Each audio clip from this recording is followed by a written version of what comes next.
ദൈവനാമത്തിന് മഹത്വമുണ്ടാകട്ടെ.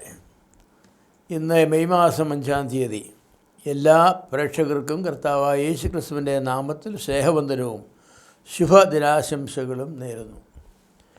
ഇന്ന് നാം ധ്യാനത്തിനായി തിരഞ്ഞെടുത്തിരിക്കുന്ന സംഖ്യാപുസ്തകം 4-ാം അധ്യായം കർത്താവിൻ്റെ വേല, പഴയ നിയമകാലത്തുള്ള കർത്താവിൻ്റെ വേലയിൽ ഒരാൾ ദൈവത്തിനായി നൽകേണ്ടതായിരിക്കുന്ന പ്രായത്തെക്കുറിച്ച് പറയുന്ന ഒരു അധ്യായമാണ്.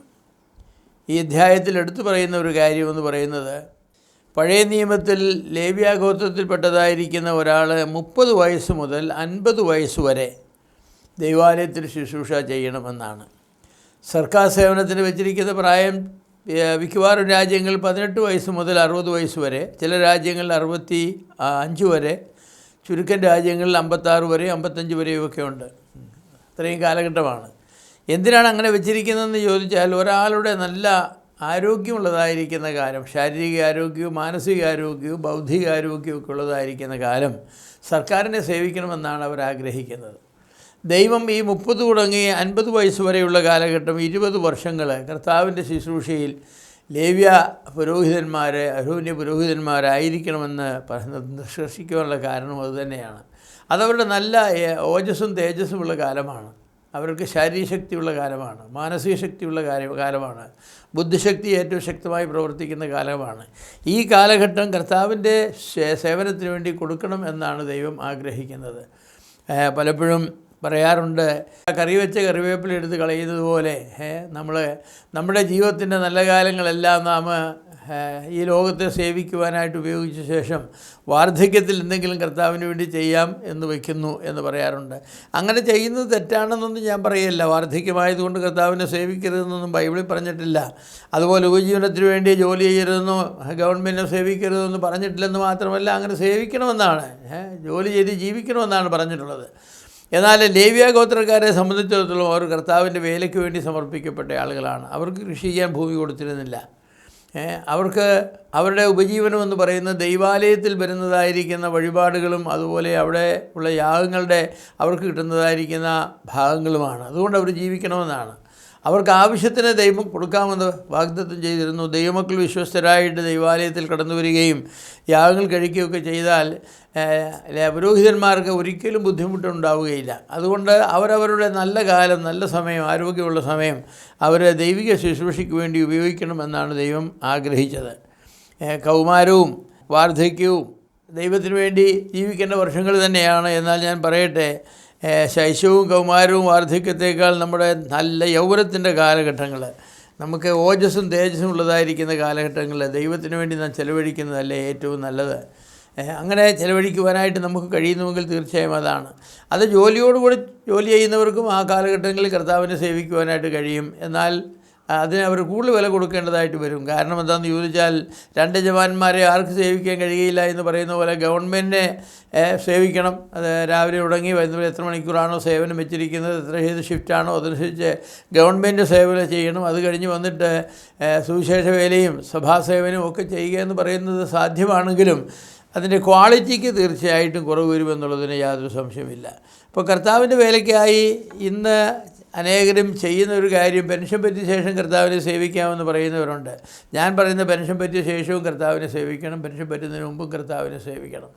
ഞാൻ ഇവിടെ പൂർണ്ണസമയ വേല അങ്ങനെ ഉള്ള വ്യത്യാസങ്ങളൊന്നും വരുത്തിക്കൊണ്ടല്ല ചിന്തിക്കുന്നത്. ദൈവം നിങ്ങളെ കർത്താവിൻ്റെ വേലയ്ക്ക് വേണ്ടി വിളിച്ചിട്ടുണ്ടെങ്കിൽ നിങ്ങളുടെ ആയുസ് മുഴുവൻ നിങ്ങൾ അതിനു വേണ്ടി ചെലവഴിക്കണം. ഇനി ജോലിയോടുകൂടെയാണ് എങ്കിലും നിങ്ങളുടെ ഏറ്റവും പ്രധാനപ്പെട്ടതായിരിക്കുന്ന കാലവും എനർജിയും കർത്താവിൻ്റെ വേലയ്ക്ക് വേണ്ടി നാം കൊടുക്കേണ്ടത് ആവശ്യമാണ്. ഒരായുഷ്കാലം മുഴുവൻ കർത്താവിനെ സേവിക്കുവാനായി ലഭിക്കുന്ന എന്തൊരു ഭാഗ്യമാണ് എന്ന് ഞാൻ ചിന്തിക്കുകയാണ്. ഞാൻ എൻ്റെ വളരെ ചെറിയ പ്രായത്തിൽ രക്ഷിക്കപ്പെട്ട ഒരാളാണ്. 8 വയസ്സുള്ളപ്പോൾ രക്ഷിക്കപ്പെട്ട ഒരാളാണ്. അതുകൊണ്ട് എനിക്കൊരു ആയുസ് മുഴുവൻ കർത്താവിനെ സേവിക്കുവാൻ അവസരം കിട്ടി. പഠിത്ത കാലത്തും ജോലി ഉണ്ടായിരുന്ന കാലത്തും ഒക്കെ ജോലിയോടുകൂടെ കർത്താവിൻ്റെ സേവ ചെയ്തു. അതിനുശേഷം ഞാൻ ജോലിയെല്ലാം ഉപേക്ഷിച്ച് കർത്താവിനെ പൂർണ്ണസമയം സേവിക്കുവാനായിട്ട് അങ്ങനെ തിരഞ്ഞെടുത്തു. 2 കാലങ്ങളിലും കർത്താവിനെ സേവിച്ചു. എൻ്റെ കൂടെ കർത്താവിൻ്റെ വേല ചെയ്യുന്നവരിൽ പലരും ജോലിയോടുകൂടി ചെയ്യുന്നവരാണ്. അവർ ധാരാളം വേല ചെയ്യുന്നുണ്ട്, നല്ല കാര്യമാണ്. എന്നാൽ ഇവിടെ ഒരു പ്രമാണമെന്ന് പറഞ്ഞാൽ, give the best to the lord. നമ്മുടെ ജീവിതത്തിൻ്റെ ഏറ്റവും നല്ലത് കർത്താവിന് വേണ്ടി കൊടുക്കുക എന്നുള്ളതാണ്. നാം ശാരീരികമായും മാനസികമായും ആത്മീകമായും ക്ഷീണിച്ച ശേഷം കർത്താവിന് വേണ്ടി എന്തെങ്കിലുമൊക്കെ ചെയ്യാമെന്ന് വെച്ചാൽ കാര്യമായിട്ടൊന്നും നമുക്ക് ചെയ്യുവാനായിട്ട് കഴിയുകയില്ല. അതുകൊണ്ട് ഒരു ആയുഷ്കാലം മുഴുവൻ കർത്താവിനെ സേവിക്കുവാൻ കഴിയുന്നെങ്കിൽ തീർച്ചയായിട്ടും അത് വലിയൊരു ഭാഗ്യമായിട്ട് കരുതി നിങ്ങൾ കർത്താവിനെ സേവിക്കേണ്ടത് ആവശ്യമാണ്. യൗവനത്തിൻ്റെ ആരംഭത്തിൽ തന്നെ കർത്താവിനെ സേവിക്കുവാൻ സമർപ്പിക്കപ്പെടുന്നത് എത്ര നല്ലതാണ്. ഞാൻ പഴയ നിയമത്തിലെ ശമൂവേൽ ബാലനെ ഓർക്കുകയാണ്. ഒരുപക്ഷേ 3 or 4 വയസ്സുള്ളപ്പോൾ അവനെയും അവൻ്റെ അമ്മ കൊണ്ടുവന്ന് ഏലിയുടെ അടുക്കൽ സമർപ്പിച്ചു, യഹോവയ്ക്ക് സമർപ്പിച്ചു.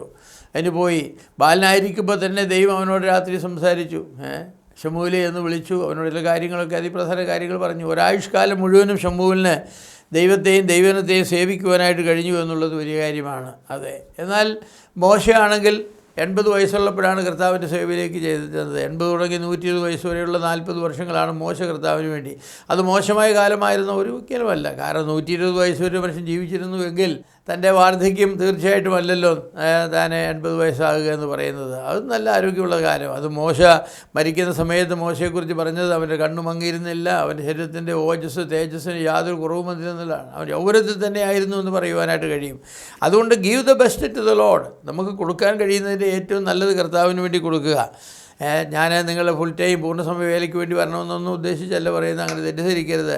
ജോലിയോടുകൂടെയാണെങ്കിലും അല്ലാതെയാണെങ്കിലും give your best to the Lord. നിങ്ങൾ ആയിരിക്കുമ്പോൾ ചില ആളുകൾ കർത്താവിൻ്റെ വേലയ്ക്ക് വേണ്ടിയാണെന്ന് പറഞ്ഞിട്ട് വെറുതെ ഇരുന്ന് വിശ്രമിക്കും, ഒന്നും ചെയ്യില്ല, ടി വിയും കണ്ട് ന്യൂസ് പേപ്പറും വായിച്ച് മാസികയും വായിച്ചൊക്കെ ഇരിക്കും.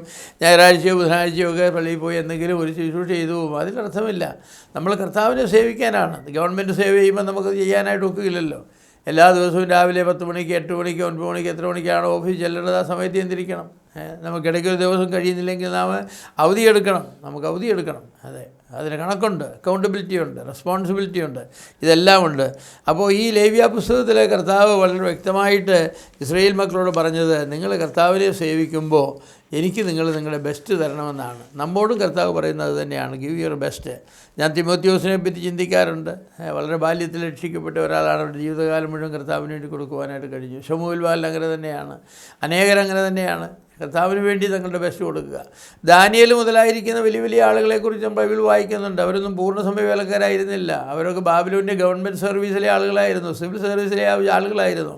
പക്ഷേ നമുക്കറിയാം ദാനിയേലിൻ്റെ ജീവിതത്തിൽ തൻ്റെ രാജ്യത്തെ സേവനത്തോടൊപ്പം തന്നെ ദൈവത്തിന് വേണ്ടി ദൈവജനത്തിന് വേണ്ടി എന്ത് വലിയ സേവനങ്ങളാണ് ദാനിയേൽ നടത്തിയത്, എന്ത് വലിയ സേവനങ്ങളാണ് നടത്തിയത്. അത് നമുക്ക് ചെയ്യുവാനായിട്ട് കഴിയും നമ്മുടെ ജോലിയോടുകൂടെ. പക്ഷേ give our best to the lord. നമ്മുടെ ഏറ്റവും നല്ലത് കർത്താവിന് കൊടുക്കണം എന്നുള്ളതാണ്. നമ്മുടെ അധികം വന്നതും അതുപോലെ തന്നെ നമ്മുടെ എല്ലാം വേസ്റ്റ് ആയതിനു ശേഷം, നമ്മുടെ ഊർജ്ജവും എനർജിയും ശക്തിയും ബലവും എല്ലാം നഷ്ടപ്പെട്ട ശേഷം കർത്താവിന് വേണ്ടി ഇനിയും വല്ലതും ചെയ്യാം എന്ന് വിചാരിക്കരുത്. പക്ഷേ ഒരു വാക്ക് ഞാൻ ഇവിടെ ഉത്സാഹമായിട്ട് പറയട്ടെ, നിങ്ങൾക്ക് അപ്പോഴേ സാധിക്കുന്നുള്ളെങ്കിൽ അപ്പോഴത് ചെയ്യുക. നിങ്ങൾ പറയുക എനിക്ക് സാധിച്ചില്ല, ഞാനിപ്പോൾ 60 വയസ്സായി, ഇനിയുള്ള കാലം കർത്താവിന് വേണ്ടി ഉപയോഗിക്കുക. പക്ഷേ ബി ഓണസ്റ്റ്, നിങ്ങൾ സത്യസന്ധരായി ആത്മാർത്ഥമായി ആ കാലം കർത്താവിന് വേണ്ടി ഉപയോഗിക്കുക. കർത്താവിനെ സേവിക്കുന്നതിൻ്റെ അടിസ്ഥാന പ്രമാണമെന്ന് പറഞ്ഞാൽ we need to give our best. നമ്മുടെ ഏറ്റവും നല്ലത് കർത്താവിന് വേണ്ടി കൊടുക്കണം. അങ്ങനെയാണ് ദ ബെസ്റ്റ്. കടിഞ്ഞൂലിനെ യാഗം കഴിക്കുന്നതാണ്, കടിഞ്ഞൂല് കൊടുക്കണോ, ആദ്യഫലം കൊടുക്കണമെന്നൊക്കെയാണ് പറയുന്നത്. അതിൻ്റെ എല്ലാം പിന്നിലെ ആശയം എന്താണെന്ന് ചോദിച്ചാൽ ദൈവത്തിന് ഏറ്റവും നല്ലത് കൊടുക്കുക, ദൈവത്തിൻ്റെ പരമാധികാരത്തെ അംഗീകരിക്കുക. നമ്മുടെ മേലുള്ള പരമാധികാരം നാം ദൈവത്തിനുള്ളവരാണെന്ന് അംഗീകരിച്ചുകൊണ്ട് എല്ലാ കാര്യങ്ങളും ചെയ്യുക. അങ്ങനെ ദൈവത്തിന് വേണ്ടി ജീവിക്കുവാനും ശുശ്രൂഷിക്കുവാനും വലിയവനായ ദൈവം നിങ്ങളെ ധാരാളമായിട്ട് അനുഗ്രഹിക്കട്ടെ. ദൈവനാമം മഹത്വപ്പെടുമാറാകട്ടെ. ആമേൻ.